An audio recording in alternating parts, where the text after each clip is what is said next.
Malik Nabers. 4 months ago, I released a video on Marvin Harrison Jr., and to my surprise, many people in the comments were telling me that Malik Nabers is in fact the best draft prospect available. Since then, I've been investigating. Statistically, Nabers dominated this past season. He had the highest offensive grade of any receiver. He put up 3.64 yards per route run, 17.6 yards per reception. He forced 30 missed tackles and had a 5.3 drop percentage.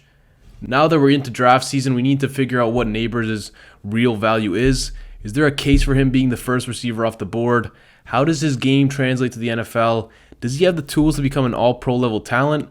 The only way to find these answers is to look at the film and break his game down trait by trait. Starting off, let's take a look at his game-breaking speed. When he gets a free release off the line and is allowed to accelerate and build steam, he is basically unguardable. He's also got a sturdy build at 200 pounds, so he's not easy to redirect down the field. Off the snap, he explodes and his short strides allow him to make quick changes in direction. It also makes it harder for DBs to anticipate his cuts. By the time Jaden Daniels hits the back of his drop, Nabers has already created separation 15 yards down the field. With no deep safety in play, this is an easy touchdown for Malik. And with the electric speed he has, a lot of the time defenders play him with cushion, which creates space in the intermediate area. So when Malik runs the C route from the slot, the Florida defender is forced to turn his hips inside and respect the big play threat. Nabers is then able to stop on a dime, change direction, and create a nice throwing window for his QB. Even from an outside alignment, one wrong step as a corner and you end up fighting for your life, trying to prevent a long touchdown. For Nabers, separation on deep routes is inevitable. And his route running is impressive. On top of being quick in and out of cuts, Nabers is also smart and nuanced in how he finishes his routes. Take this in route versus Alabama. As he breaks at the 10-yard mark, he realizes the safety is responsible for him and looking to close distance. Instead of flattening out his route, he angles back towards the QB, which makes it impossible for the Alabama defender to get an angle and gives Nabers more space to operate after the catch. He also has a great feeling for leverage and the positioning of his defender. On this fade route, he starts off with a strong release. His change of direction creates some space, and then as the ball is in the air, he speeds up his feet to force the defender to angle down the sideline, to which Nabers then slows down and catches the jump ball. This whole play, he was controlling the defender's movements. Like I said before, Malik's quick feet and short strides allow him to change direction on a dime without him telegraphing his movement. This makes his double move difficult to deal with. If Nabers breaks in here, Daniels will have a nice open window over the middle between the underneath zones. The defender realizes this and bites on the inside fake from Nabers, but Malik is so athletic and fast that he's able to drop his hips and explode up the field almost simultaneously. The result is a ton of separation and a long completion. Now on to his ability to adjust to passes. Once the ball's in the air, Nabers has good body control and late hands. On this end zone play versus Florida State, Malik fights for position in the back of the end zone, twists his body and corrals this ball while the corner is tight on him and attempting to push him out of bounds. Against Alabama, Malachi Moore does a good job of forcing Nabers to the sideline, but Daniels lays in a nice ball and Malik shows off great concentration and late hands to snag this pass. Even on fade balls, he's able to get downfield with his excellent movement, and then once the ball's in the air, he locates and is subtle as he jumps up to high point it and has the awareness to get a foot down.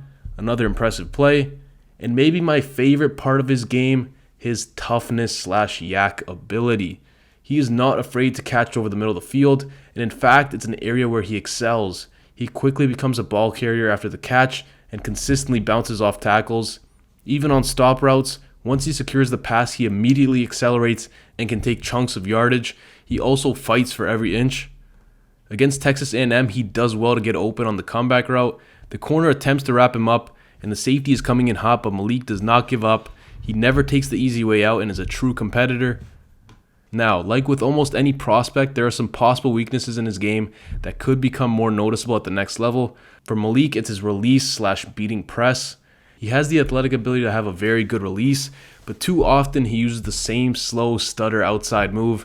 He needs to include more variance and more steps to misdirect defenders, or else they're going to stick right to him. And when you use a similar release all game, you start becoming predictable. So when Nabers breaks outside here, the cornerback quickly cuts him off, gets physical with him, and makes it difficult for Malik to drop his hips and stop. This play against Florida is a good example of what can happen in the NFL. Long, athletic quarterback stays in Malik's pocket and then makes a play once the ball's in the air. Nabers needs to sell routes better off the release. I also think he struggles with long press corners on the outside. If Malik can't build up steam, then he's not as dangerous. This Florida cornerback uses his arms to force Malik to the sideline, then stays in phase on Malik's hip, and then throws him out of bounds once the ball comes in. Overall, Malik Nabers is a star talent. He has good size and he's an electric athlete. He has game-breaking speed and is unguardable in off coverage. He is the most dangerous receiver from the slot in this class. He flies off the snap and can immediately hit his top gear. His short strides and quick feet allow him to make cuts and breaks without telling his defender. He can win at all three levels as a route runner. He has excellent body control, solid hands, and he can high point balls. He has elite toughness. He does some of his best work over the middle in traffic. He's very good after the catch. He quickly becomes a runner, bounces off contact, and can turn on the jets. He needs to have more variance in his releases, as he struggled to consistently separate on the outside versus press coverage. I think Nabers is a top offensive weapon and should be selected somewhere in the top 8. He has a strong case to be the wide receiver 2 in my book. So those are my thoughts on Malik Nabers. Let me know what you think about him in the comments and who you want to see in the next video. That's all from me, and I'm out.